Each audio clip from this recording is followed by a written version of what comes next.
wicket. They are 10 for 2 miles. The approach so far this morning by Darkview Explorers.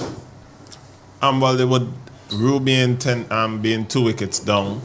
I think James, knowing his importance, his value to this batting lineup, could have been a little bit more circumspect. I don't think that shot was on. I see the positive intent, and you need that in T10 cricket, but you also need measured thinking as well. And I don't think that he should have been the person taking the risk so early in over number 2. Trying to get boundaries. I think he needed to get set. His team doesn't bat as deep as he would like, so he needed to play a bigger role. Hooper faces to Frederick. Drives hard, too long mid-off. Doesn't get a score. Sam, we have one of the young promising batsmen coming to the crease in Cody Horn. Cody has been building some good partnership with Hooper during the preliminaries. He would want to stay there because they have lost already 2 wickets, and this is just the second over. If Fort Charlotte, continue to take wicket at this rate, they would really have maybe a 50 or 60 runs they have to go and get, and keeper Pope would relish the opportunity to really just have to chase down such a low total. Keaton Lavia comes into the attack. Good delivery to start with. Pitching and moving away from the right-hander. That's where you would want to start your overs, Miles. Definitely. That is exactly what you would want, having gotten 2 wickets already. You want your new bowler coming into the attack to exert a similar type of pressure on the new batsman. This one is shorter than the previous delivery, offering an opportunity to swing it away, but swinging and missing there is Horn.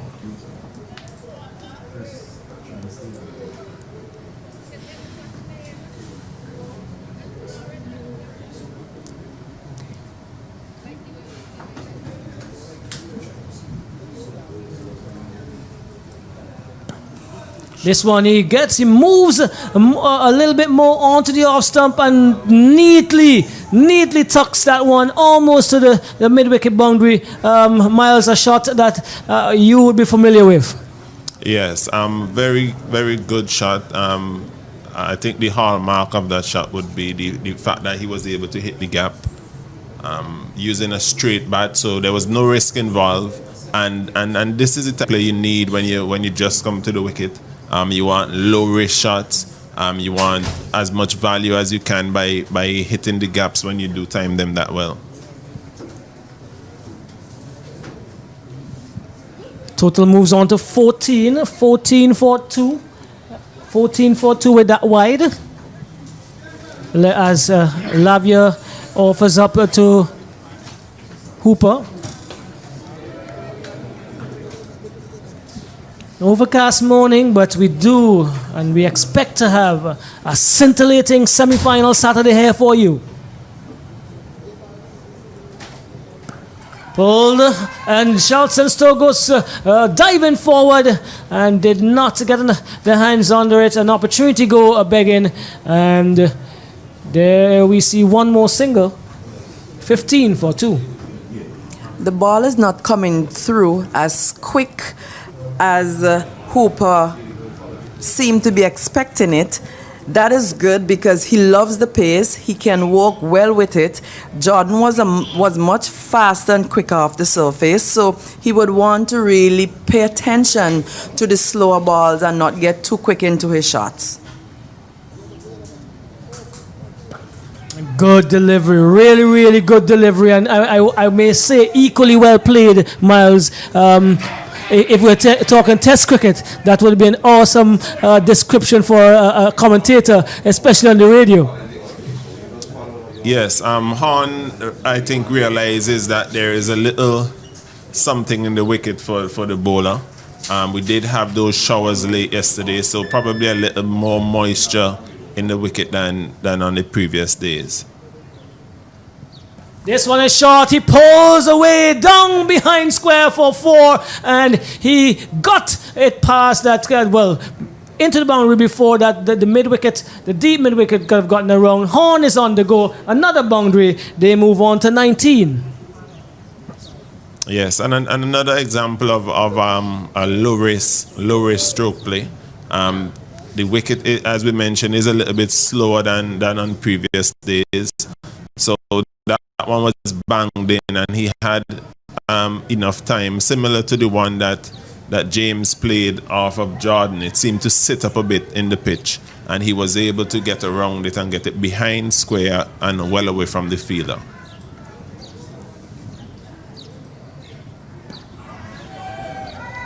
Oh, well, this is a disappointing stroke by Shaman Hooper, giving himself room to a ball that was too close to him. It seemed like it came back into him even further and offered a very, very simple catch to Ray Jordan. We didn't get the dance, but he was happy to take the wicket.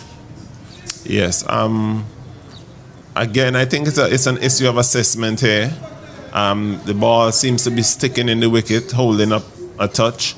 And by virtue of that, there's some grip there on offer.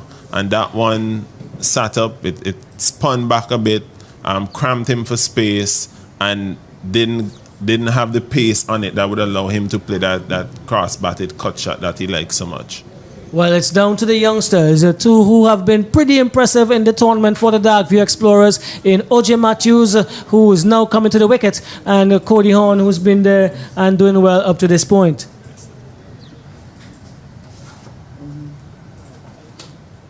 Fredericks is going to offer up to OJ Matthews, number 8 on his back. There's a few changes to the field. A slip comes into play. 19 for 3, and we're into over number 4.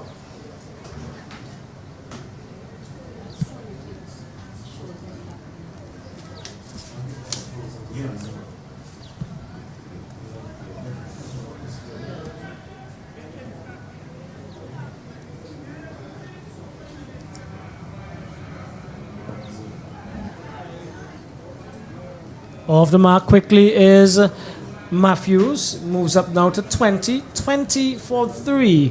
Darkview Explorers, who were inserted to bat 20 for 3, and they are spot of butter at this time. Miles, the crowd is actually coming in already. I was outside, and there were people asking. I didn't even know we're starting at 8 o'clock, but they're probably half of, from my vantage point, half of what we've had during the last couple of days are here already. Well, it is a semi-final day. I mean, barring this game, the other 2 fixtures are sure to be entertaining fixtures. Comes into Horn, who plays it neatly down. The man coming off of the long on boundary does the fielding. The score moves at 21. 21 for 3. Over number 4 in progress.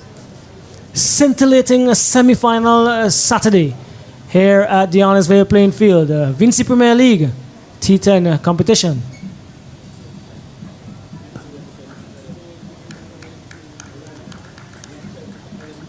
That's a diamond delivery.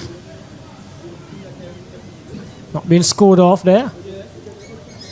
As the sun peeks out. Just for a few seconds. Sweet.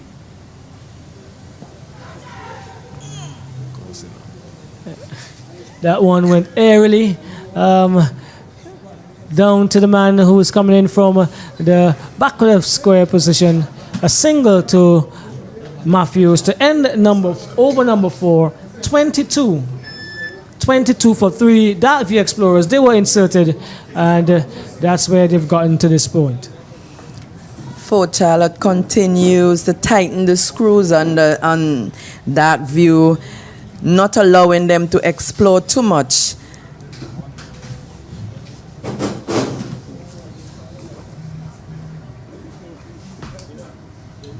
So I make it Silroy Williams. Silroy Williams is going to take up the attack from our commentary booth end, and he has the batter in O.J. Matthews to contend with. Final adjustments being made to the field.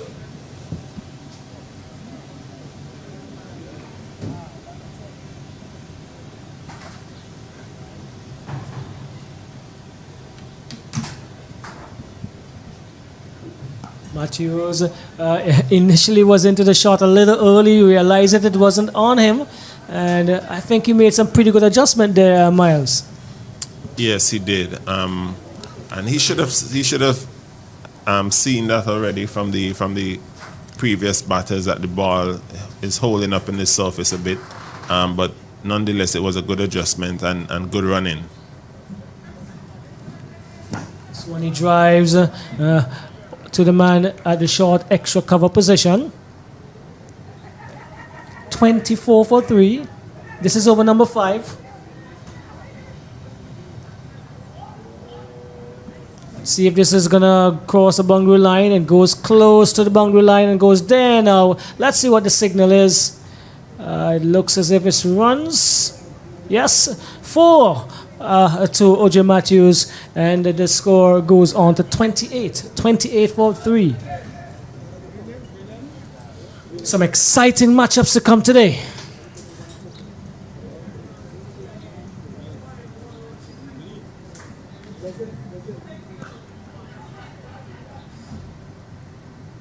That's a good single, good response by the non-striker.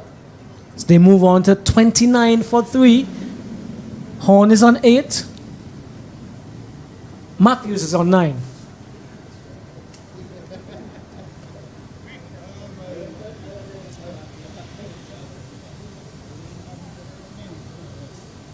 A little too early for sunset smashes. I haven't seen any yet. I guess maybe the sun is not quite out as yet.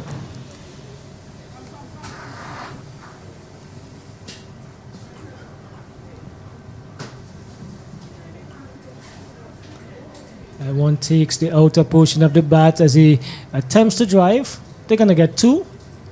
Goes down to closer to the third man boundary.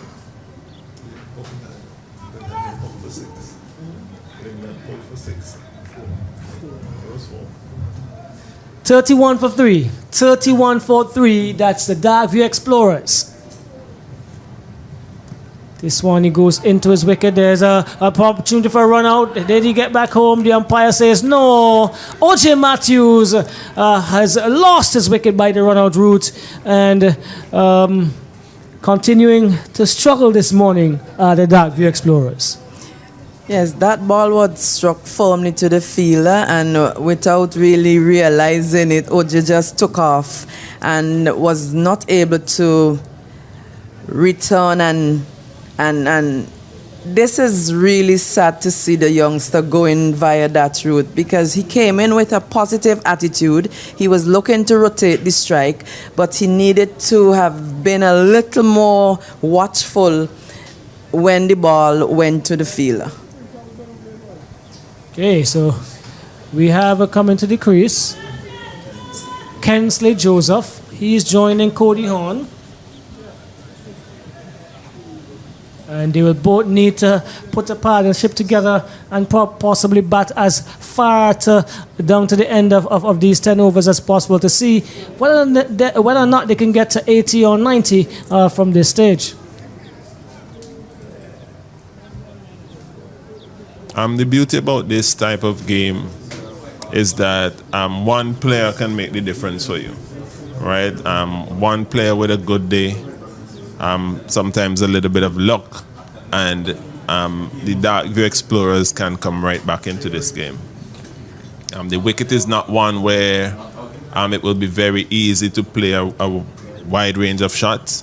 So if they are able to post anything in the area of 80 or above, they would definitely be in with a good chance of winning this game. Yes, I do agree with that, as Charleston Stowe comes from the Beckway end. 31 for 4. We have 6 overs completed. 5 overs completed. We are into over number 6.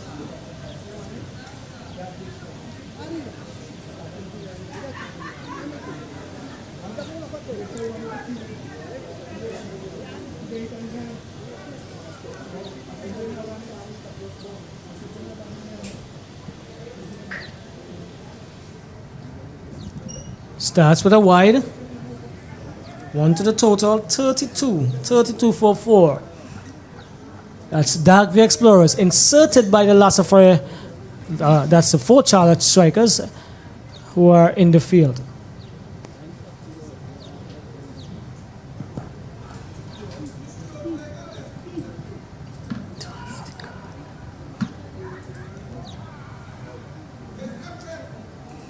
Two more to the total.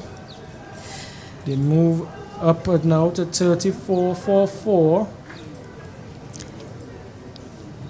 That was some good running there.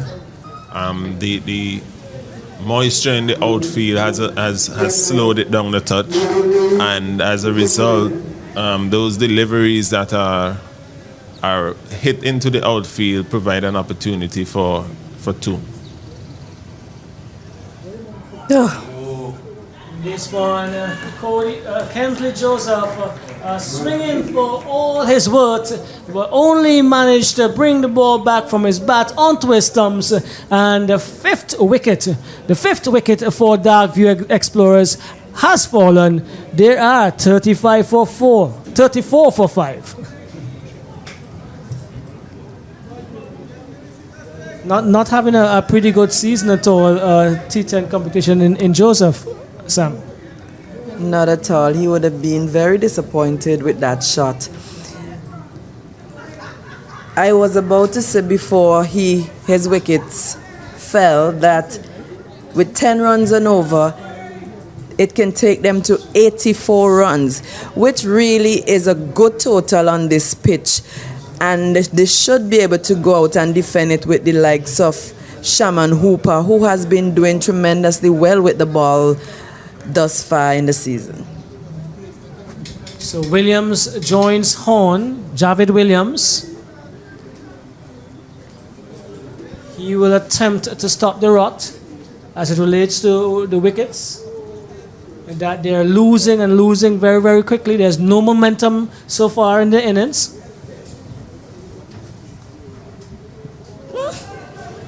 Well, not sure how you're going to describe that, but he was swishing and moving the head at the same time. He now decides that he needs a helmet, Sam. Yes, a helmet would be a good thing for him to wear today, because the ball sometimes, while it may not be bouncing high, it has kept low on few occasions, but when Stoke puts his effort into it, the ball is actually bouncing high and could really injure a batsman. So he would want to take all the precautions, wouldn't want to finish the tournament with an injury, and the helmet comes out now. He should feel a little more comfortable pulling as he has protection for the head.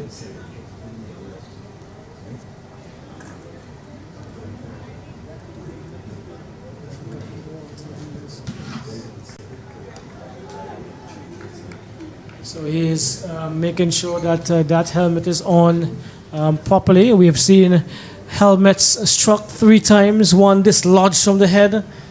A sight that I loved and enjoy. I probably looked at that replay about 4 times. This is cricket. Lovely cricket. You want to bat, make sure you bat what I serve up. What do you think, Miles?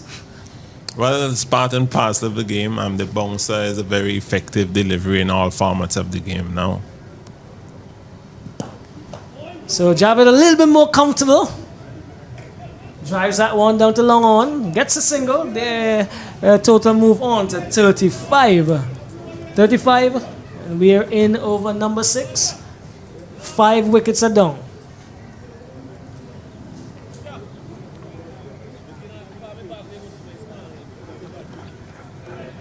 I think we could say that we have seen very skillful use of the short ball so far in this tournament.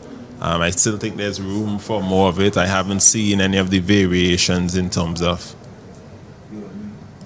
Oh, that's a magnificent delivery. And that pitched and jacked back very, very sharply to Cody Horn, hitting the top of the middle stump, I make it. And that is a delivery of the day. Comfortably. That was pitched just about off stump or just outside. On a good length, and seam back actually and hit, I would say, the leg side of middle stump. It was a very difficult proposition for Horn trying to play an aggressive shot to that. I make it, even if he tried to defend that one, it would have taken some doing to keep it out. So Stowe has woken up this morning. They're out a half an hour earlier. We've been out a half an hour earlier. I know many other people have been out about an hour and a half earlier because we have an 8 o'clock start here local time. But into his work quite well is Stowe. 35 for 6. Yes, you're hearing me correct. Dark View Explorers inserted by the Fort Charlotte Strikers, and they are in a spot of bother with one delivery remaining in over number 6.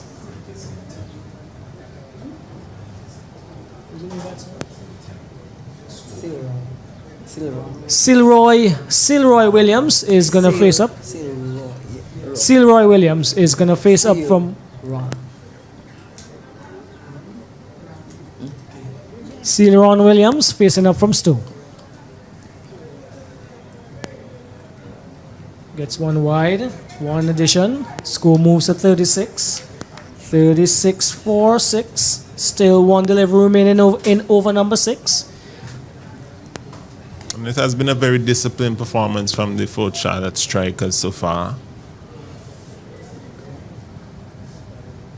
That's another lovely delivery. Pitching this time and moving away from the right-hander. I dare say if it held its own or came back in, we may have seen a similar dismissal to that of Horn or something similar. Well, the batsman actually played the line of the delivery, which was angled into about middle and off. And that one pitched and straightened, and in doing so beating the bat. I was saying that it has been quite a disciplined performance from Fort Charlotte Strikers, who really has looked, apart from the game yesterday, they have looked quite a different unit on the last 2 or 3 days. Right? Even in their defeat yesterday, you know, they were quite positive. You know, they play quite aggressive cricket. But I feel as though they are now picking up steam at the tail end of things.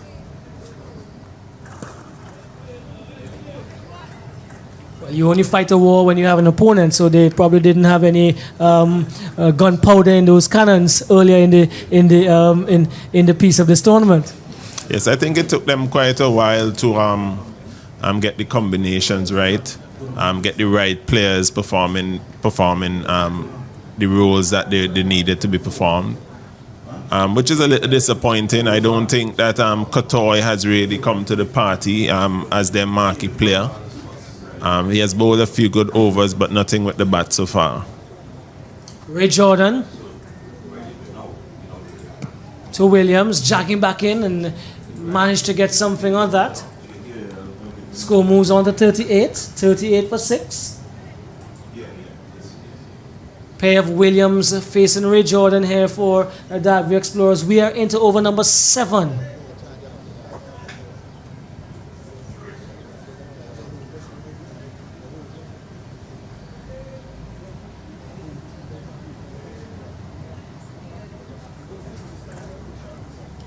It's a beautiful delivery. That's a magnificent delivery. Short of a good length and rising and going across the left-hander. A beautiful delivery here. And definitely, as you have said, Miles, the bowlers are on top and they've been pretty disciplined in terms of what they have offered. Yes, I also find it interesting that they brought back Jordan. It means that they intend to go for the jugular here. The juggler they're not going to get because that goes one bounce into the cover boundary. For 4, that is Javed Williams. He gets a boundary and probably heard you, Miles, and decided, listen, I'm not going to allow this to happen. I need to get my team up to about 80.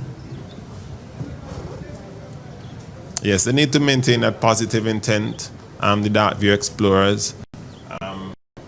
It's a game of cricket. You never know what can happen. A score 60, 70, they may be able to challenge with it.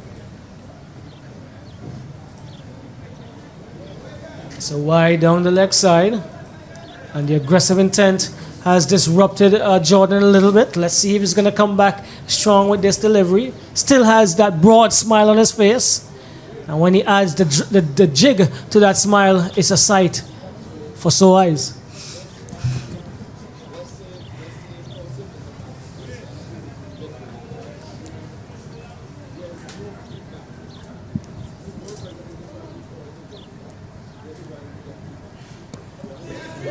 Getting a single. The score moves on to 44 for 6. 44 for 6. I have one delivery left, one legitimate delivery to come in this the over number 7. Javid Williams, he's there on 7, and Celeron Williams, who now comes into strike, he's on 1.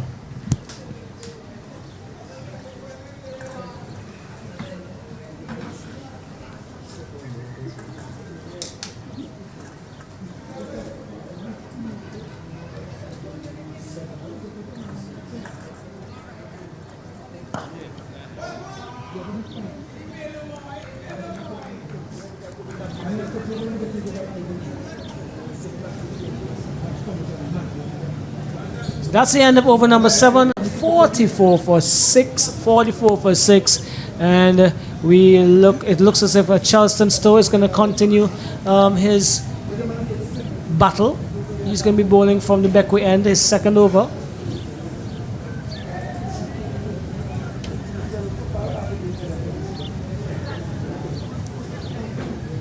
Much needed precipitation last night in St. Vincent. I've never seen Vincentians so happy for rain.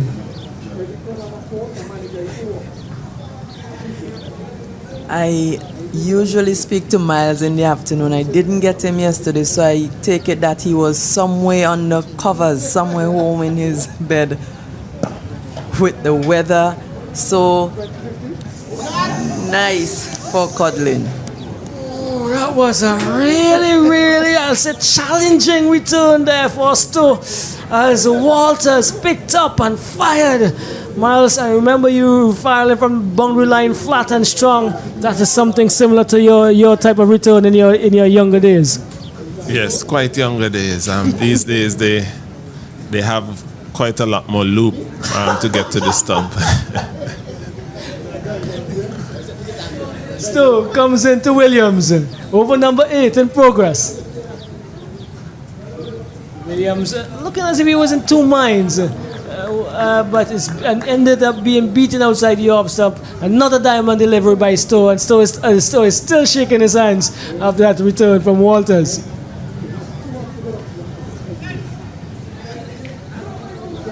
Ronald Scott may be looking at the board and saying this is probably 3 of those hits and it might be over. What? Another good delivery by Stowe, on about a really good length today. Seems as if he's bowling well within himself. But the score moves up by 1, 46 for 6. We have 9 deliveries. Over number 8, sorry, we have 2 overs and 2.5 overs to come.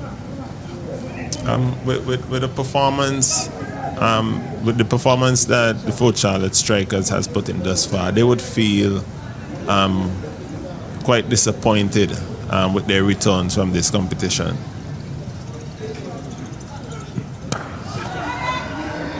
Yes, they've been pretty much up and down, not outplayed by any means in too many of the games, but definitely the facets that they needed to come together and work together never seem to have happened often enough.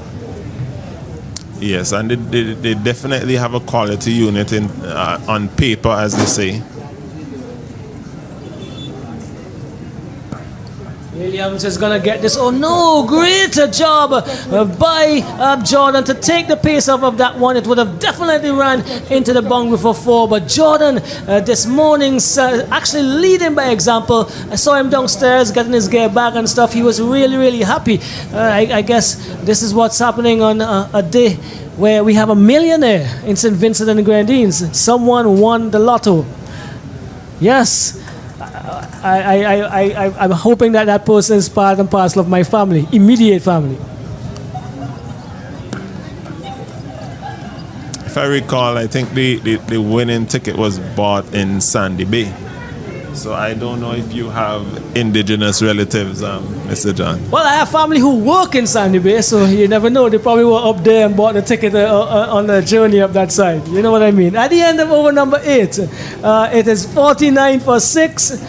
49 for 6. If I had gotten a call this morning saying that it was my brother or my cousin or something, you may not have been hearing me this morning. Well, hey, you're probably going to be hearing me in the stands with some sunset smashers. But it's 49 for 6. We are into over number 9. Lavia is going to bowl that over. And by all estimation, we must say Lavia has had some pretty good returns with the ball for this unit.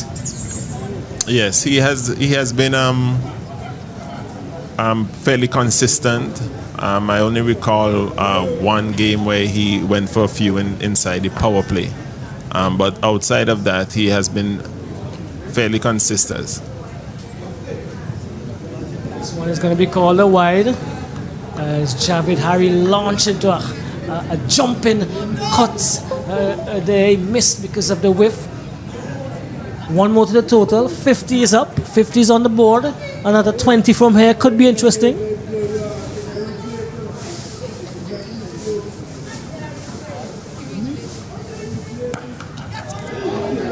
This is a sunset smasher by Javed Williams. He gets into the action, probably listening to us up here. And there he goes. That's a first for the day. And it's definitely warming up because, yes, it's overcast, but the sun is going to peek out later as we continue our scintillating semi-final Saturday. And starting the action with our sixes is Javed Williams.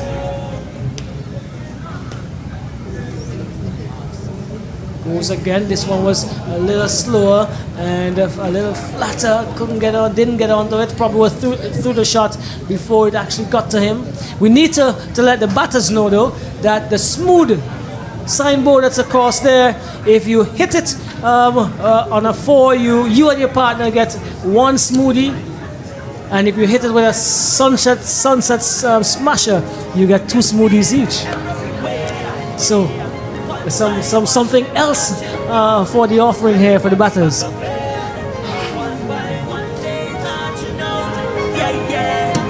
57 for 6. 57 for 6. We have 9 deliveries remaining in this innings. I believe with the surface as it's playing, 70, 80 can definitely be a challenge here, Miles. Yes, it would require some very disciplined, again, skillful bowling from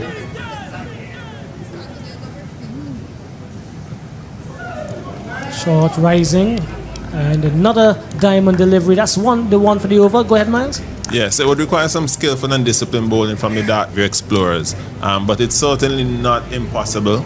The wicket, as I mentioned, seems to be holding up a touch, and that will limit the range of stroke play quite significantly.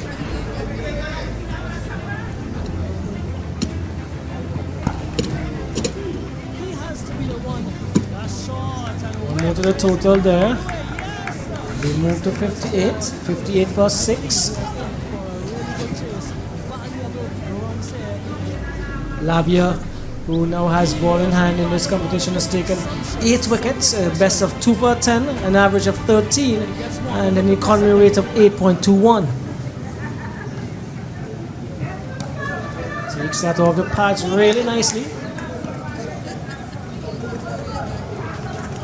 Doing some good work in the outfield there is to limiting the batsman to 1. 9 overs are gone, 59 for 6. Some predicted total that they'll end with. I am hoping that they would be able to get a 20 out of this over, because if they don't and they get anything less than 5 runs, they probably would be the first team to not be able to set a total of above 65. Most teams has done that very well in the competition, in that when they set a target of 70 and 75, they were able to, sometimes defend it, and if they were not successful, they would have caused a lot of trouble for the team that they were playing against. So we are hoping that they will take on the bowler from the Beckway end and dispatch him for some sunset smashers and put an interesting total on the board. Spencer is into the attack. He starts with a wide. And so the score moves up to 60. That target you spoke about, 66, Sam, the team that batted second, they actually struggled. They got to 70, I think, 70 for 7. And they took all of 9.2 overs to get that. This one is coming off of the inside edge. It's going to come close to the boundary. They're going to get 2. Score moves on to 62. 62 for 6. 5 deliveries to come.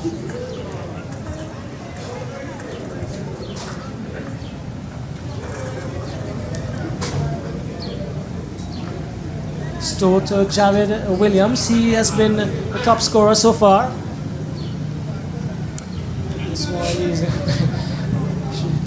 getting just a single.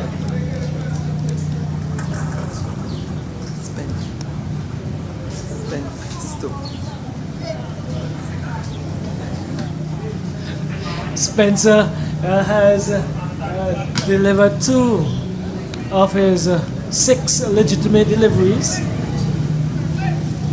Another few changes to the field.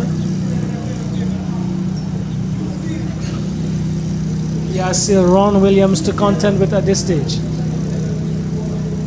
Williams is going hard into, over a deep square leg for a sunset smasher. He connected onto that one really, really sweetly.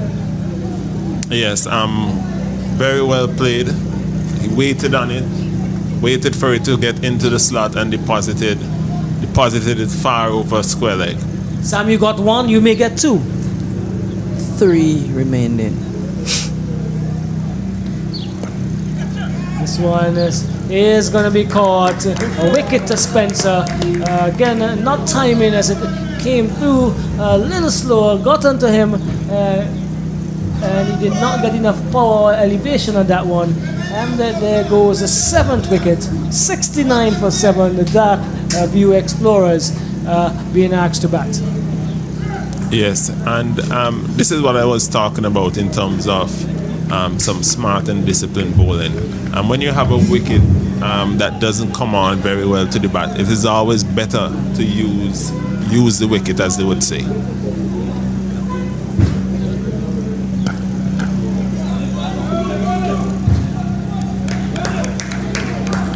Excellent feeling on the outfield there, down on the cover boundary by Kieran Kotoy. It actually sped away to him, and he got around very, very quickly and prevented any other addition other than the one. 70 for 7 as we have some rain coming across the ground at this time. We're going to have a few of these showers today.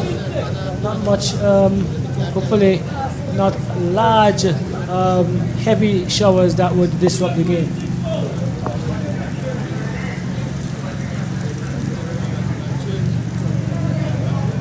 $70 for 7. We have 1 delivery remaining.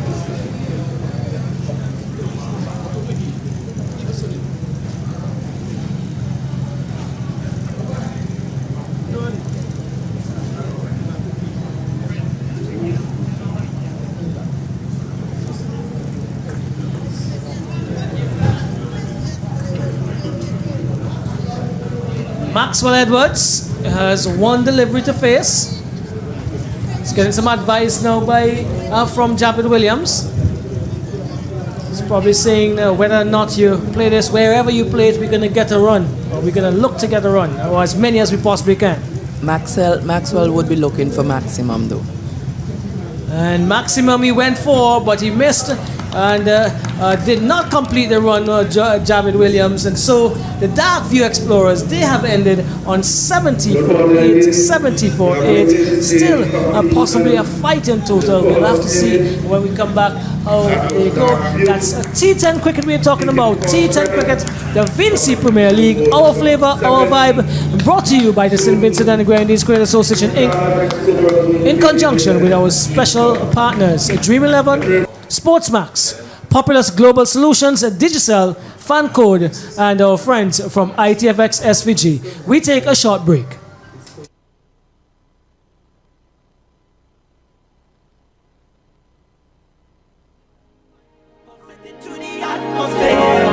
And when the stadium comes to life, you can feel it everywhere. One by one, they marching out, ready for the back affair. One by one, they marching out, yeah, yeah. Hey, Grenadine divers, botanical canoe rangers, Black Blue explorers, salt pan breakers, lasso through hikers, poachers, strikers. Everybody coming in brave and they shouting.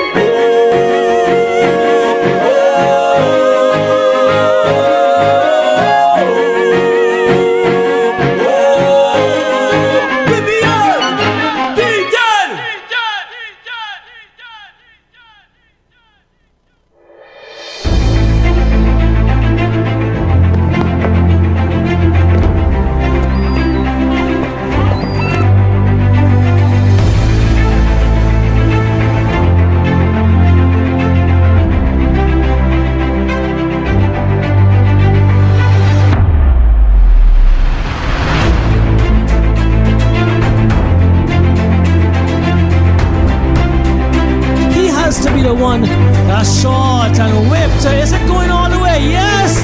He signals for, I believe we are in for a really good chase. Valuable runs here. He wants to be part of this sumptuous Sunday special. He gets one. They're looking for a second.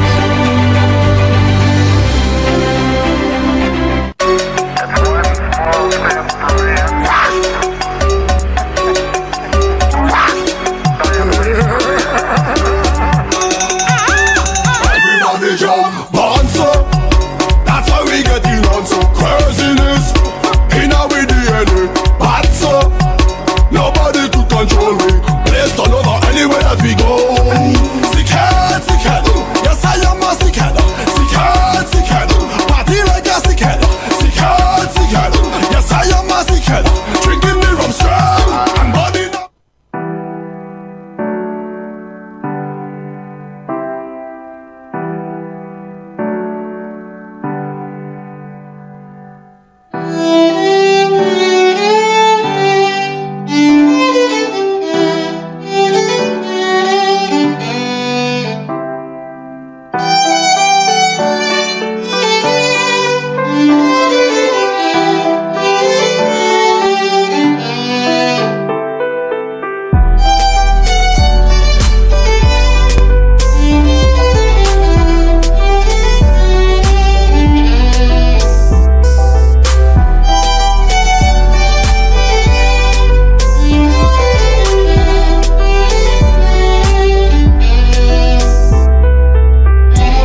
Down to long off. He's gonna get a single. Goes again, this time over the cover. A fielder into the boundary for 4. As he mistimes this one. Coming around. He takes the catch. Lovely shot. In front of a point. Is he gonna get it? Yes. That's gone. Over corner.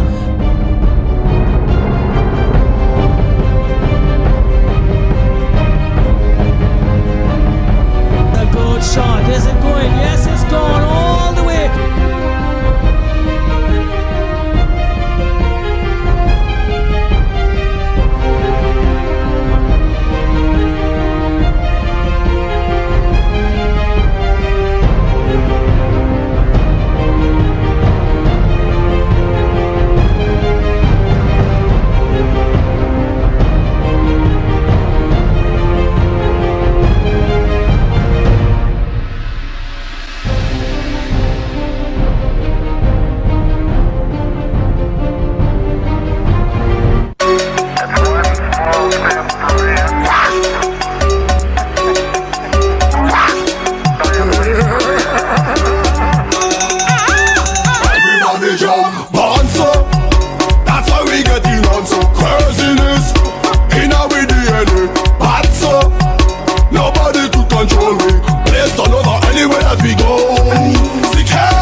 Botanical gathering, black explorers, salt pan breakers, laugh of pro hikers, coach all the strikers. Everybody coming in brave and they shouting,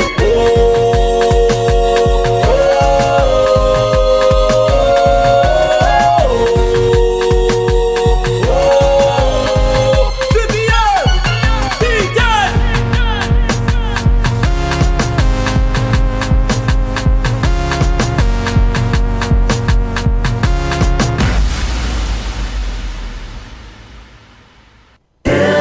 Mountains, aye, man, woman, jai, brown, Vincy, hands up high, and let me hear you say.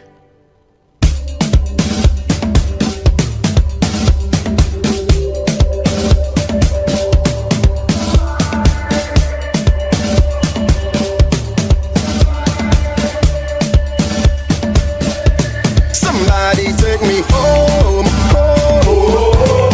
Somebody take me home, home. Somebody take me home, home. Somebody take me home, somebody take me home. So many places in the world, so many places in the world. So many beautiful, so many beautiful things. But none of it compared to home. Paradise, paradise, so sweet, so from the heavens, the mountains, from every child, every child. You give them free, put your hands, free, put your hands up. And you say, this island is mine, this island is mine.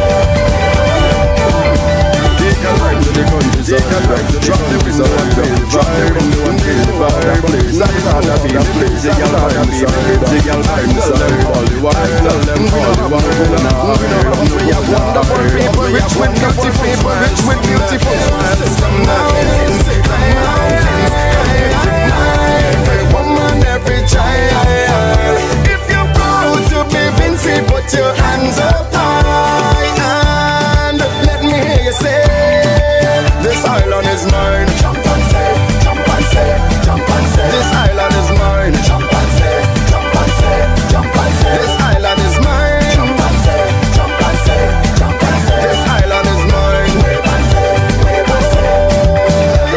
Hey, Vincy me come from, and I will never sell out my heritage. So if you're looking for... So we are back at the Honestware playing field. T10 Cricket, Vincy Premier League. We are into the 5th place matchup between Darkview Explorers and the Fort Charlotte Strikers. The Darkview Explorers, they've had their innings. They ended on 70 for 7, subject to the correction there. And we would have the Lassafra Hikers playing last today. Then the Sarpon Breakers, one of those teams that were really consistent in the earlier stages. They play semi-final 1. But before that, the Fort Charlotte Strikers are going to get 71. They need to get 71 for victory. We're going to see if there were any reduction to their target, because we did have an extended period between innings. And there was a shower that came and held up the restart. So if that information comes to hand, we'll give it to you. But coming to take the attack to the Darkview unit, Gidron Pope, captain, and Selroy Williams, the pair that will be doing battle for Charlotte Strikers.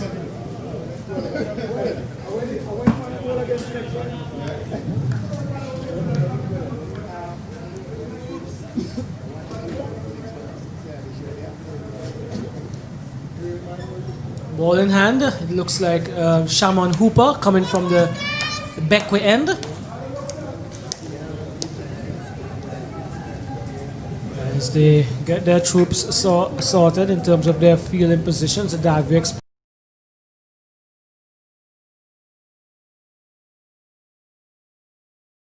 Explorers.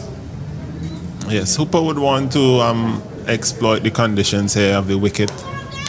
He wouldn't want to get too full. He would want to bowl the ball on good lengths, probably shorter rather than fuller. Giving the ball some time to sit in the pitch, and hopefully that would induce a foul shot here from Pope. They definitely need to get early wickets. The wicket of Pope would be key.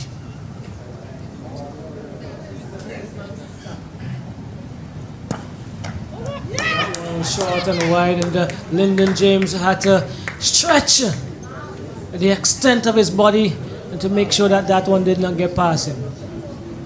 1 added to the total. They're 1 without loss after the first delivery. They're chasing 71 the target.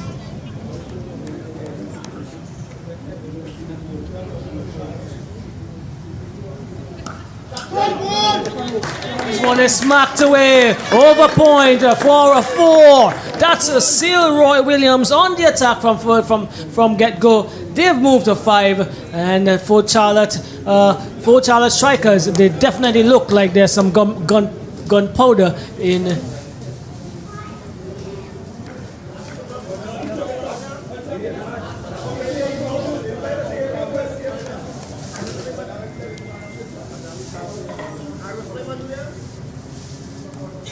This one, a better delivery, but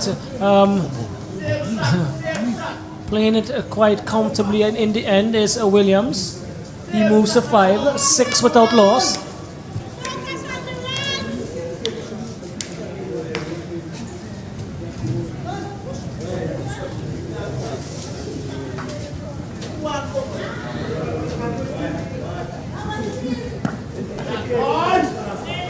Driven through the covers, it's not gonna get there. A little heavy the outfield, as we got some much needed precipitation last evening. 2 added, 8 without loss. They are in pursuit of 71. Pope takes strike again.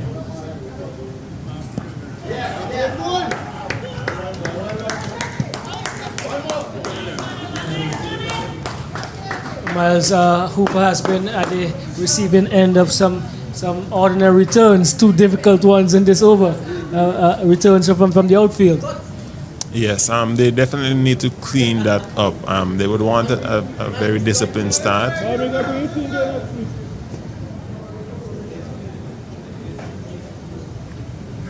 Hooper, I think, is putting a bit too much pace on the ball. On a wicket that is holding up a touch. That added pace makes it that much easier for the batters. This one seems as if it's a missed opportunity. Hooper turns away, but that's the end of over number 1. A diamond delivery to complete the over, 9 without loss. And this is where the 4 Charlotte strikers, this is how they like to continue as they go in pursuit of 71 for victory. And with that victory, Sam, if they do complete the victory, they'll be coming up against Kishore Shallow, Miles Bascom, Cleaton Burnett, Nixon McLean, okay, Ian Allen, Dayton Butler. Is this a past West Indies team? Well, I see an easy win for the 5th place team, whoever they are. Miles will have none of that. Well, we're gonna leave that one outside your stump as he did a couple of deliveries last couple of days. Darren Graves comes into the attack for Darkview Explorers. He's been really economical and has had good returns with the ball.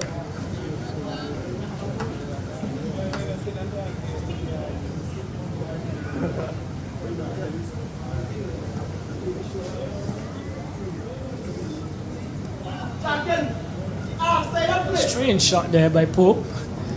But diamond delivery by I make it Darren Graves. This one's a glorious shot behind point, cutting well is Pope. He moves on to 8 and the total is 13. Again here, giving width and giving pace on the ball. Pope generally just had to make some contact there, which he did. So he's down the leg side. It's a left by 14 the total. Before this bowling innings, Graves had taken 8 wickets, a best of 4 for 15, economy rate of 8.14. He's not been bad in the tournament in terms of his returns.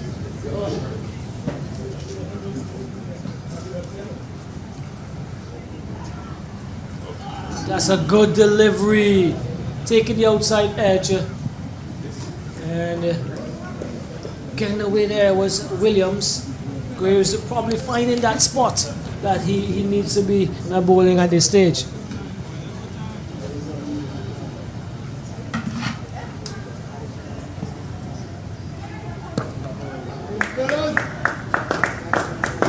wicket taken. I believe Alanson and Mikey are on the catamarans today, taking the day off to come back tomorrow on the final day, Sam? You didn't inform me. Well, Alanson, as we know it, as you know, is actually an Adventist, and today is his Sabbath.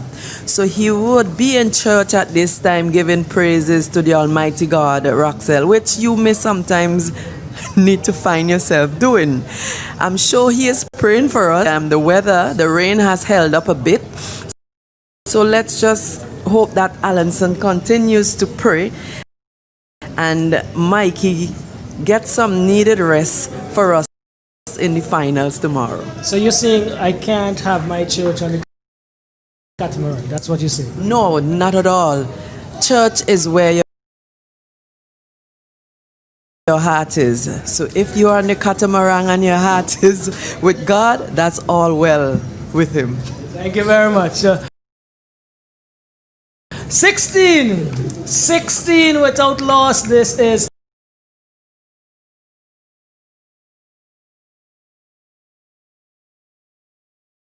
the Dark View Explorers. They're trying to restrict 4 Charlotte Strikers. Dark View Explorers made 70. The Strikers are 16 without loss. Lyndon James into the attack. And Pope is strangled down the leg side. He is strangled down the leg side. One of those dismissals that Batters Miles do not like to get. Yes, he seems somewhat disappointed there, but there was nothing but bat and glove. That ball was about 2.5 feet or so down leg, and he swung, released the top hand, and there was only bat and glove there. So if there was any sound, it could only have come from either bat or glove. All right, so I reckon that the umpire would have heard or seen something. So Pope's disappointment, though noted, I think the umpire got that one right. Well, there goes the first wicket for 4th Charlotte Strikers. This could open a can of worms, Sam, but let's see what's going to happen. They are 16 for 1. This is over number 3. They require 55 from 47 deliveries. Sensible batting will get them over the line.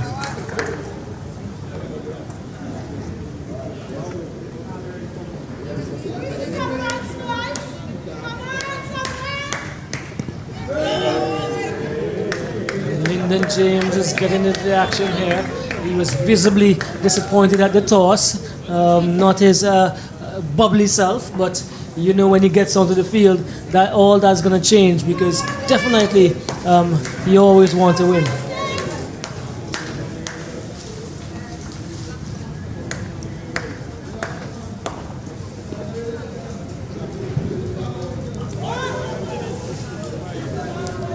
More to the total, 17 for 1, 17 for 1, 54 now required from 46 deliveries.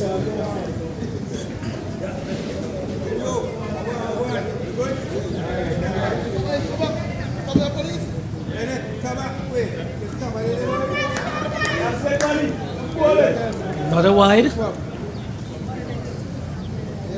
Ill advised to be giving away these extra runs.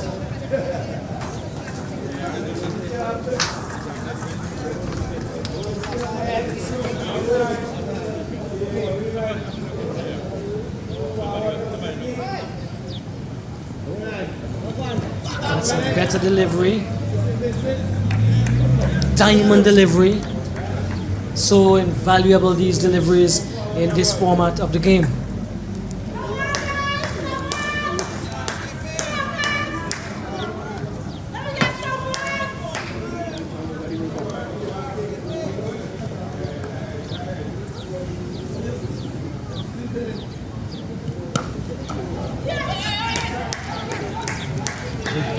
Good piece of fielding there by O.J. Matthews in the covers. Another diamond delivery. This is where the pressure could build.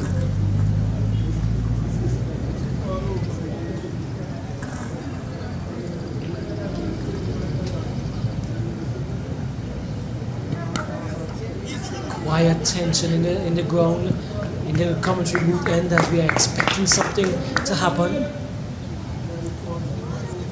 Scintillating semi-final Saturday, just about starting. 43 deliveries remaining. And one ball remaining in this over.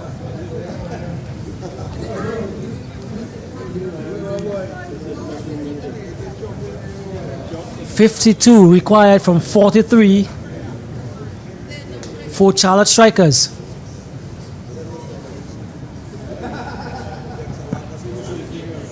Not a diamond delivery. Lyndon James must be pleased with this over, where he conceded only 3 runs and had the wicket of captain Gidron Pope. And so the required now is 52 required from 42 deliveries, a required run rate of 7.43. Yes, the Darkview Explorers have an opportunity here with 2 overs remaining in the power play. If they can keep the Strikers quiet for these next 2 overs, it will result in some pressure being built here. And I think James recognizes that, and he goes for his probably one of his most successful bowlers in Williams.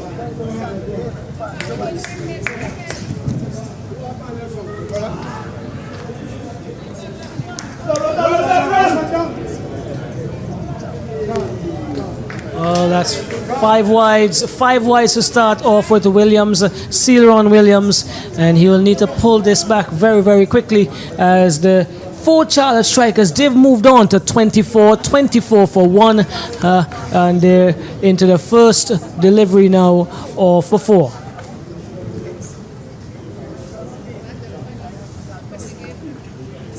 Certainly not the start that Williams would have wanted.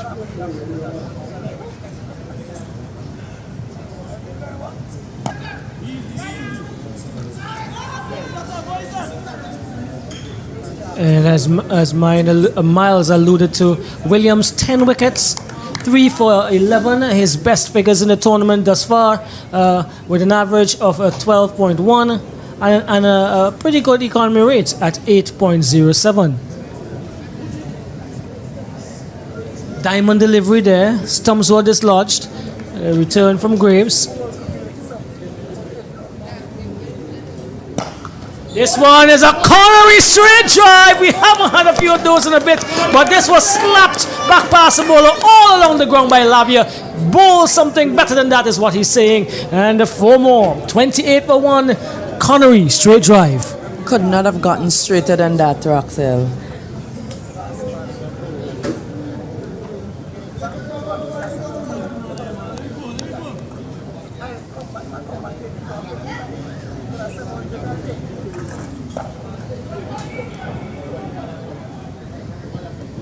Lavia before this innings had scored 75 runs, a highest of 23 at a strike rate of 136.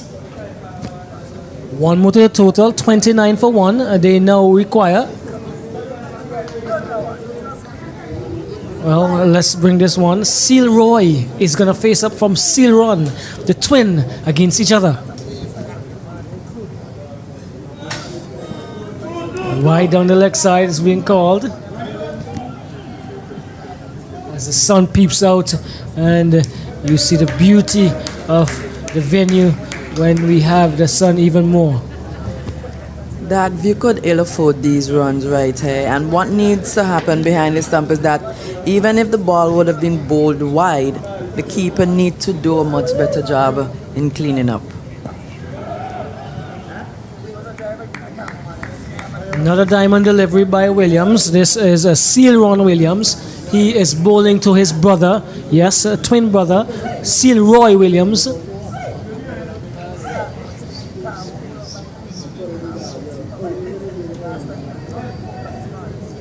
This one looks as if it may have taken the outer part of the bat. Let's see what the call is going to be.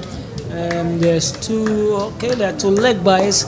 Leg buys 34 for 1, and the required and balls are similar 37 from 37.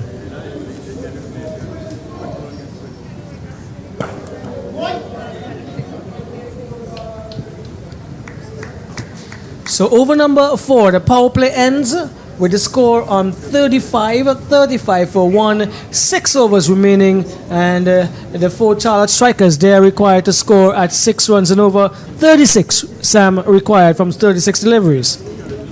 Dag, you need to set a more attacking field than this, because they can really win this game with just simply rotating the strike. Singles will do it. You put away the bad balls, and that view would really come up short in this encounter here this morning.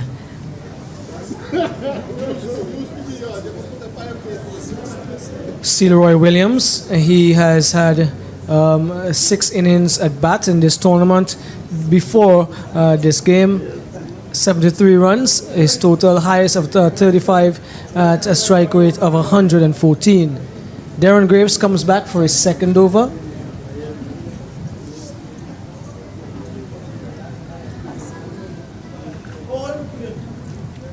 Lots of runs to be had on the onside, Roxelle, as they have a field spread. Actually, there's a long on, a deep mid wicket, well, a backward square, deep mid wicket. And This he one goes is- Oh my word, that was initially misjudged, but a good recovery in the end. I make it, let's see, is it O.J. Matthews? Yes, O.J. Matthews taking a good catch in the end to dismiss the twin Leroy Williams. He leaves, and a timely breakthrough for the Darkview Explorers. There was really no need for that. As I was saying, the on-field side was packed and they were all on the boundary. A simple push of the ball would have allowed them to run singles and run singles freely. When they bring in the field, then you go over the top, which would have been a much better option. That brings to the crease Kiran Kotoy. Let's hope that he comes to the party to the miles.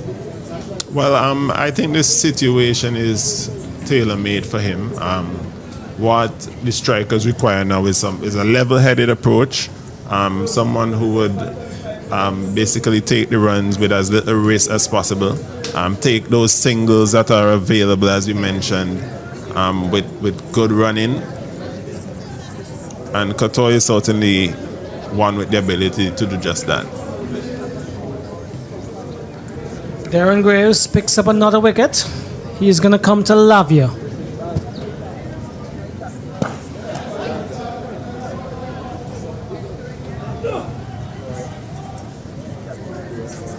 One more to the total, 36 for 2. Lavia moves to 7. Kotoy yet to take strike. He's going to do that now.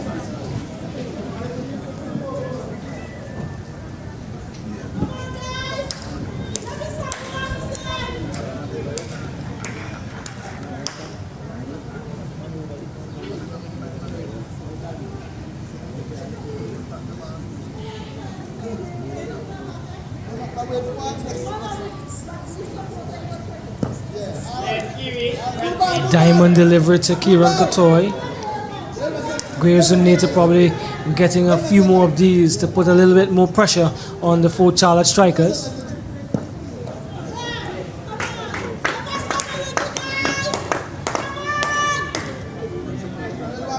And singles can also do it for the 4 Charlotte Strikers. They need a 34 from 32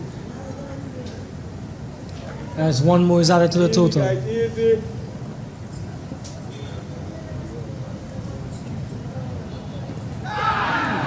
That's out, caught behind. Finally, Kensley Joseph does something that Sam will be proud of right now. And that's a fall of another wicket. 37 for 3, 37 for 3. Keaton Lavia is caught behind off of the bowling of Darren Graves. Scott comes to the crease, and we know what he can do with the bat. When the balls are pitched in a position, in an area where it gives him the opportunity to free his arms. Graves would want to keep the ball close to him, restrict him, put pressure on the batting team, and you never know. So we have the biggest six-hitter, the biggest super six-hitter, the biggest sunset smasher in this tournament so far. He has come to the wicket, Ronald Scott, and he has proven that he can hit this ball anywhere. He's facing Darren Graves.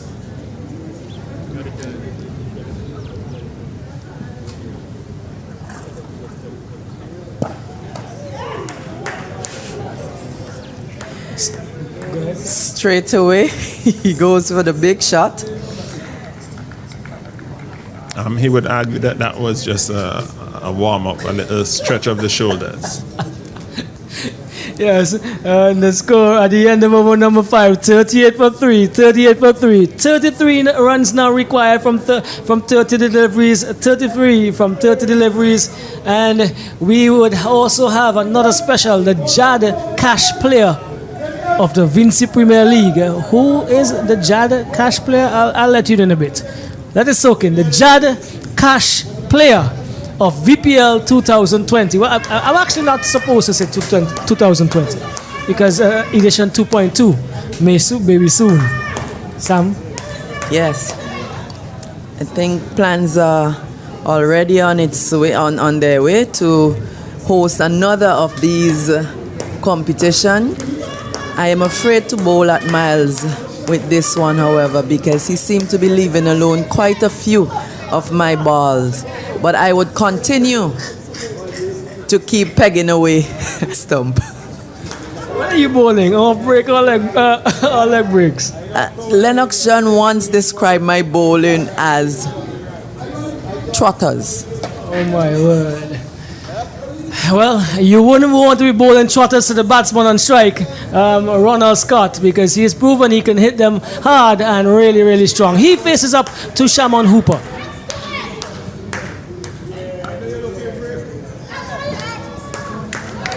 Excellent acrobatic work there by Lyndon James, the Emperor of BFIT, according to Dr.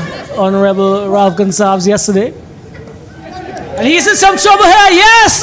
Shamon Hooper gets a good delivery that jumped back into Scott. Scott could not free his arms, and he was caught. Are the Dark View Explorers in this game, Miles?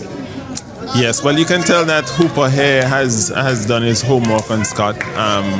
Scott, who likes the ball pitched close to him, Hooper deliberately making an effort to pitch the ball further back in the wicket, and this one cramping him for room, and the outside edge traveling to short third man.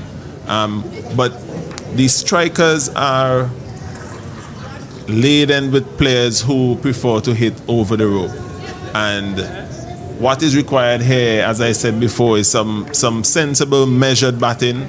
Katoy definitely will look to play that part, but he needs someone to stay with him and do something similar. Right, the Jad Cash player of the VPL. The Jad Cash is an e-money wallet service and online payment solution launching soon in St. Vincent and the Grenadines, and you can visit their website at www. Let's get back into that as soon as this delivery has been bowled. www.jad.cash. The Jad Cash player of the VPL will receive EC $500. Make your predictions. Make your predictions for the Jad Cash player of the VPL at the official VPL Instagram page at VPL.T10. Jad, embrace the freedom. Yes, you're going to hear much more about that as the day goes on. And that's it. Is this the Jad? No, is that the Jad Cash dismissal of the tournament? Well, it wasn't uphill. That Miles? One was going down leg for sure, from where I sit. But this is a very interesting over by Hooper, and from what we've seen from Stowe in the latter parts of the competition, in my estimation, this is not a bad time for the Dark View Explorers. They would be in for an opportunity or a number of these diamond deliveries that we've seen. Yes, Stowe is another one of those players who prefers to hit the long ball. He would not be attempting to walk it around too much. I'm sure Kotoy would be trying to impress upon him the importance of doing that. But I think it would be very difficult for him to go against his nature. So again, an opportunity here for the Dark View Explorers. My strategy would be to get Kotoy off strike and then try as best as I can to bowl as many dot balls as possible to Stowe. OJ Matthews comes into the attack. He is going to bowl over number 7. It's now 33 required from 24 run rate, a required run rate of over 8.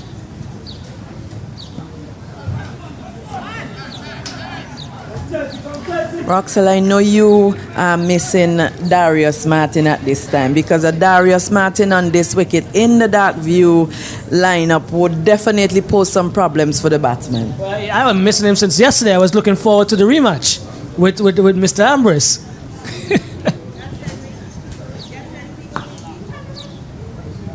What is this? Is hitting the pass as looking for a single and a diamond delivery. And as Miles, you said, and you assessed correctly, Stowe is in one frame of mind in the latter part of this tournament, and is either he's going to go or he's going to get out.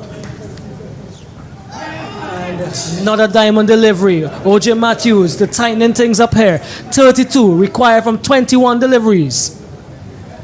And we see the run rate. The run rate is climbing, and it's climbing fast, and it's climbing high. Miles? Yes, this is what the Dark View Explorers would want to do.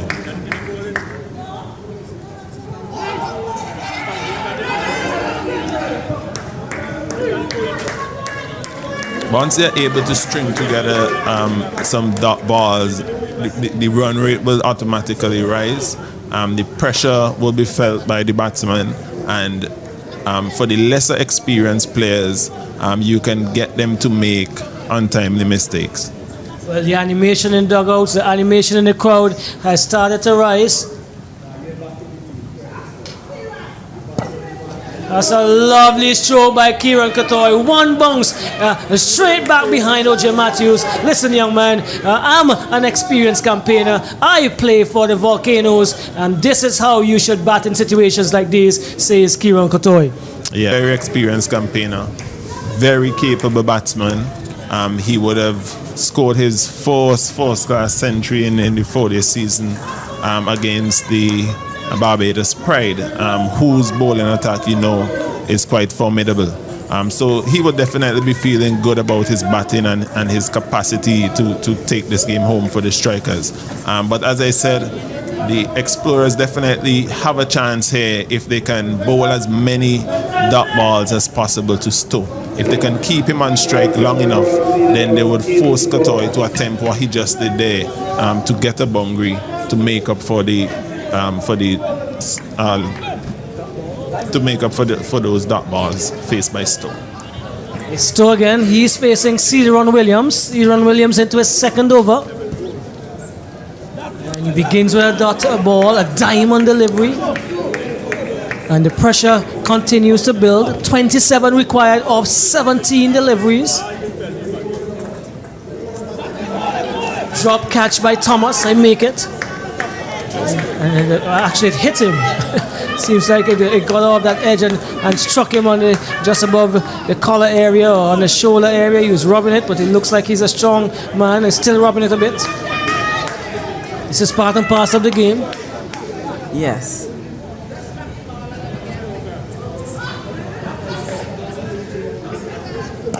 This is down here, goes into the hands of Hooper, who makes no mistake. And as we said, Stowe is either going to go or he's gone, as he did here. Stowe is dismissed, struggling, probably batted I make it 10 deliveries, 10 dot deliveries, 10 diamond deliveries, Miles, putting his team in a spot of bother. Yes, and this is exactly what the Dark View Explorers would be looking for. Build pressure and force these batsmen to attempt to hit boundaries. And what this does is that, you know, the rising required run rate places pressure onto the batting team. And sometimes it is not even necessary, right? Because you can get 8, 9, 10 runs over comfortably. But just by virtue of the number of dot balls that the batsman would have faced, he feels a need, you know, to get away a boundary. You might have been well served to listen to some of that advice given by Samantha, where there's so much space in this wide, expansive field. Turn it around, get ones, get twos, but looking for the big shots. I guess he was looking for the Jabba Cash player of the tournament, of the VPL, and I'm not sure with the stats and that performance he'll be up there, but it's all about your vote, people. The Jad Cash player of the VPL. This one is pitching and coming back into the pads. I make it Kane is the new batsman. Celebrate Kane. 27 required from 14 deliveries.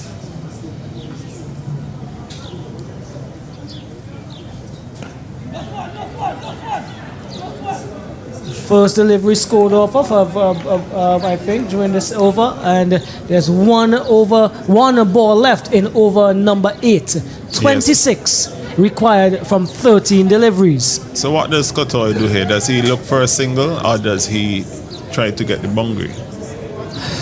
He would definitely want to be on strike for the next over. If the boundary is an offer, it takes 4 or 6.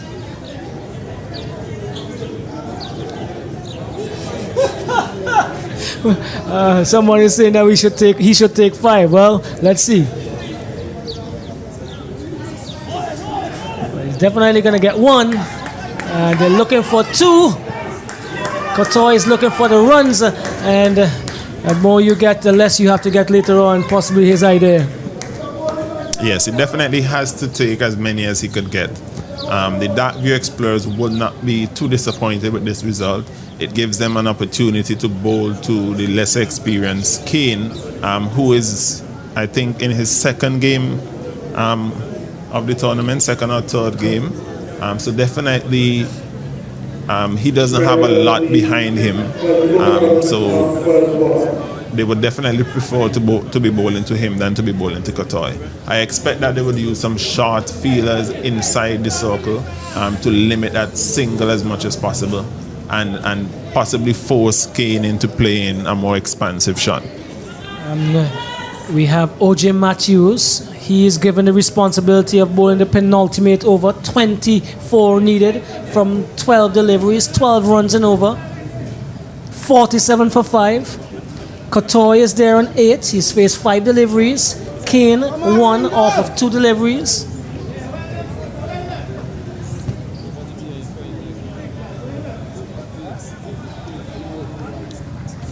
And we see James and Williams coming short at cover and mid-wicket. This is out caught. They are doing the business here. Extra pressure being applied, and a good catch from the man there at short. Third man, Kane, has been dismissed. OJ Matthews gets a wicket. 47 for 6. Yes, it may not be a big score, but it's the first of 3 matches that we call, and we're going to see on this scintillating semi-final Saturday, Sam. Well, Fort Charlotte is definitely making a journey up to the fort. The way they are batting at this time, they are making a mountain out of a molehill. And Lyndon James Reed is very proactive in his field placement. What they're trying to do is keep the experienced Kotoy off strike and let the others and ask the others to really take on a task that they are not equipped to do. Well, if we were talking about celebrations, this guy must have been the Jada Cash player of the VPL, because I'm sure without any question his celebration is the best in the tournament so far. Sam for sure, he would have gotten his vote. He would have gotten Sam's vote, that is. OJ Matthews is going to come into the new batter in I Make It Ray Jordan, and they require a 24 from 11. And he's bowled! All ends up. This is OJ Matthews, 17 years old, and he has taken this game by storm. Yes, pressure telling her. Pressure telling her it really is not as complicated as the strikers are trying to make it out to seem. But this is what happens in the game of cricket. In this limited overs format, a few good overs and the pressure tells on batsmen, especially the lesser experienced batsmen. Well, from here, Miles and Sam, with the exception of Kotoy, there's a lot of inexperience and persons who have not actually contributed significantly to the four Charlotte Strikers' batting innings, and they're gonna have to really pull out all the stops here. Spencer joins Kotoy, 47 for 7, 24 required from 10 deliveries. And Kotoy is at the non-striker's end. He is watching and hoping that he gets on strike. But the fielding team is not allowing any of it.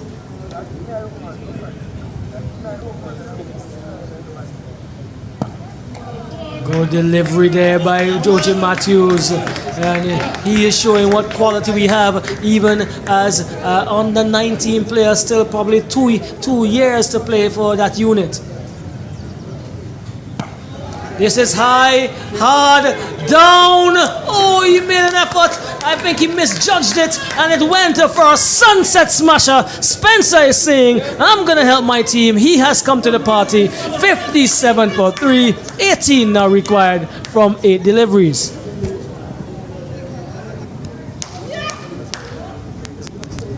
I think Spencer was aiming for the smooth signboard.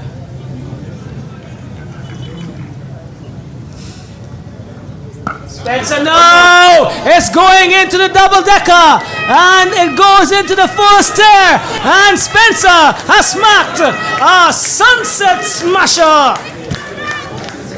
Yes, he really got a hold of that one. And Spencer is not a rabbit by any means, as you might be able to tell by now. The Dark View Explorers would still be satisfied with the position that they're in. I still think that they're probably in a better position to win the game from here. But Spencer is not going to make it easy on them at all. OJ Matthews, let's see how he responds. He has 1 delivery to come. He's taken 2 for 17 thus far.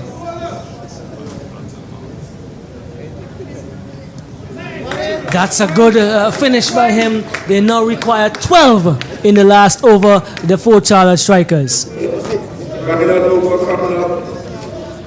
2 sunset smashers, and they are all home.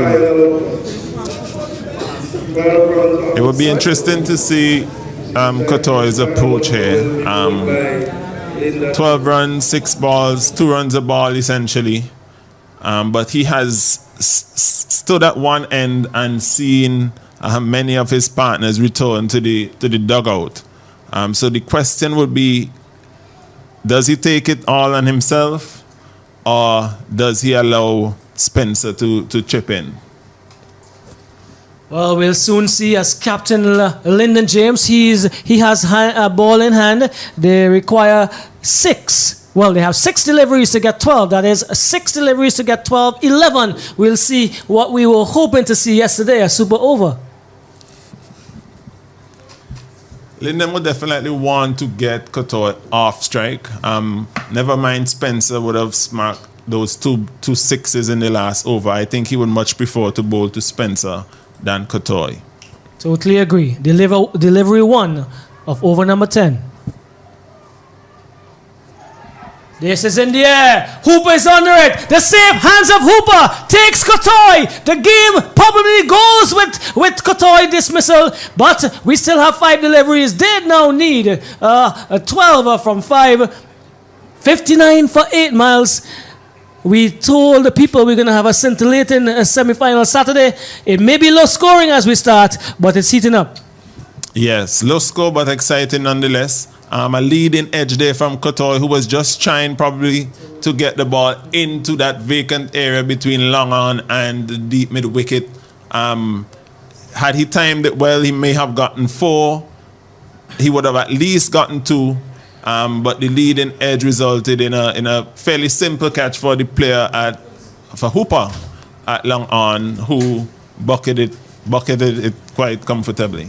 Well, Hooper has been catching quite well, and he may be in for the Jad Cash player of the VPL. Jad Cash is an e-money wallet service and online payment solution launching in St. Vincent soon. Visit the website at www.jad.cash.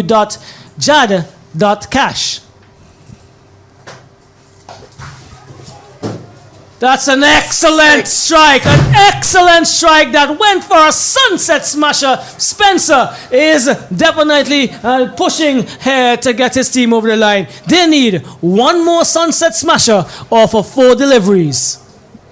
He is hitting with the wind. That is going to make it a lot easier for him. All he has to do now is ensure that whatever happens, he stays there. He stays there. Miles want to say something about this. He smashes this through extra cover, down to the boundary for 4. It's Spencer. Spencer on the go. Spencer has 6 deliveries. He's on 22, and Spencer has taken his team within 2. Right, and this is what I was saying earlier about one player, all right, being the difference. I think James odd here in terms of his length to Spencer. I think he has gone too full to him, maybe attempting Yorkers, but not quite getting them full enough. And as a result, Spencer is able to get under one in the first case and hit one powerfully through the offside in the second case. 3 deliveries to come. 2 needed to win. They're 69 for 8. Spencer. It's all Spencer. It's been all Spencer.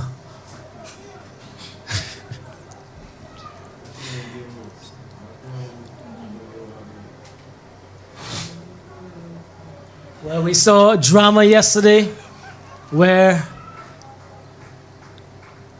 a team got 2 where there was never one. Spencer skies this. Let's see who's under it. The catch is taken. Drama here down this mid playing field. It's 69 for 9 miles. 69 for 9. 2 from 2 and 1 wicket to go. Tanti Mole should be walking into the stadium anytime now. I saw her earlier, you know. She actually was one of those who was walking down very early. She said she realized we had an early start, so she wanted to get her seat away from those individuals that normally come and don't have their mask. So she wanted to be protected. Oh, Jesus.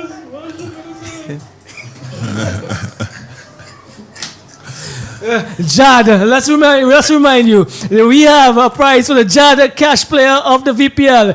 Jad Cash is an e-money wallet service and online payment solution launching soon in St. Vincent and Grenadines. Visit them at the website www.jad.cash, and the Jad Cash player of the VPL would receive EC $500. Make your predictions for the Jad Cash player of the VPL at our official VPL Instagram page, VPL.T10. Jad, embrace the freedom. Miles, we have a super over coming up here. I am calling it. Any bets? A super over. A super over. A super over. Well, there are many predictions up here. Two persons are saying the Phelan team is going to win by 1. One person is saying he's getting a single and there's going to be a super over. Miles has not made his predictions yet. How much more? 2 from 2. Lovely cricket, not again today. Okay, 1 from 1. 1 from 1. You can hear the excitement in the crowd. This The is scores a are super tied. over, Miles. 70 for 9. 70 for 9. There's 1 required from 1 delivery. Miles, what would be your advice right here now for those 2 batters at the crease? Make contact. If you don't make contact, run. Oh my word. This is exciting cricket here. We promised you a scintillating semi-final Saturday, and it has started the way we predicted. And guess what? We haven't gotten to the business end of things yet, the semi-finals. Can you hear the singing by Tanti Mall? Timol is just opening a basket. I see 2 Dukanas coming out of there. Oh, what is a Dukana? Well, we'll explain that in a bit. Probably have Sam to explain it a little better. She cooks. Lyndon James making sure his fielders are in the right position. Would we be looking for a Yorker length delivery? No width, a bit of pace on this one. What do you think, Miles? I actually would not be looking for the Yorker length delivery.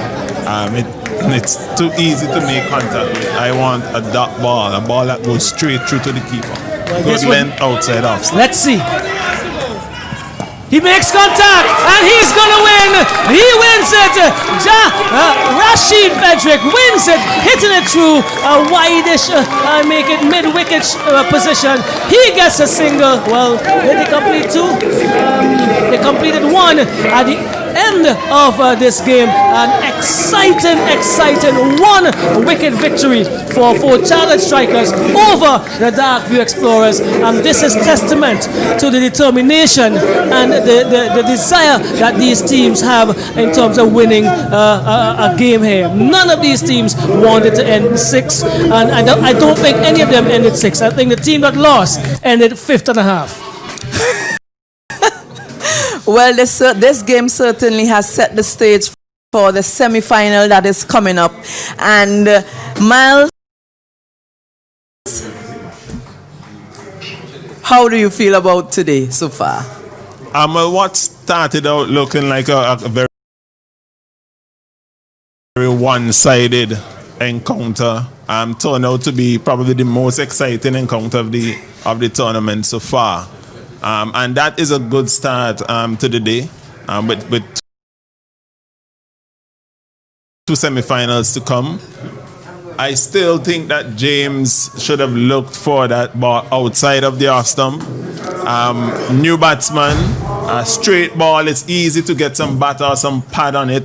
While he would have liked to have gotten the wicket, I think it would have been much easier for the batsman to miss one outside off stump that goes straight to the keeper who would run up to the wicket. I think that would have been a better option. But a lovely game nonetheless, very exciting, and we